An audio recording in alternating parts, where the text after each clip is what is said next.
Here's how you can modify a welding sketch with WeldNote. So inside the welding sketch editor, you can select any of these assets.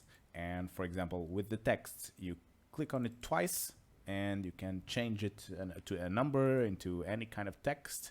You can change the color on these options right here on the left. And you can also move it around. So let's say you want to move this N somewhere else, you can just put it anywhere. Same goes for these assets right here, the welding passes and the arrows. You can definitely move them around. There's also a couple of options that will help you. This will help you delete it. This is for duplicating it. This is for flipping it like this. And this will bring it to the front of everything. If you want, you can also write new text. So you come here to the left, click on the text button. There's this thing that will show up. You can place it, and let's say this is going to be a certain, it's going to be a TP316L.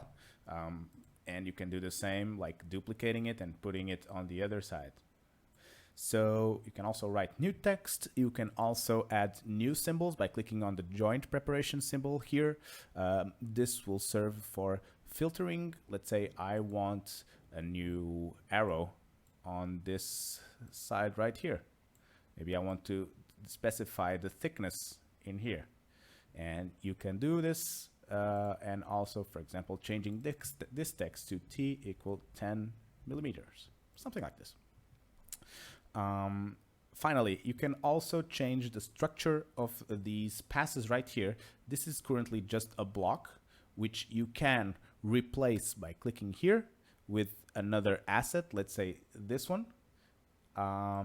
It will automatically adjust itself, or you can just delete this one and start adding new joint preparations one by one. So let's say you want to define the pass structure yourself.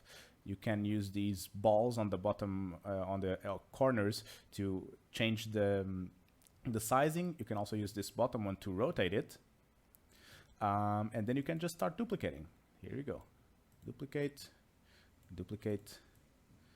Do it until you can fill the whole welding sketch so that you can have your pass sequence as you prefer. And this is how you can modify welding sketches with WeldNote. And here's how it looks in the final product.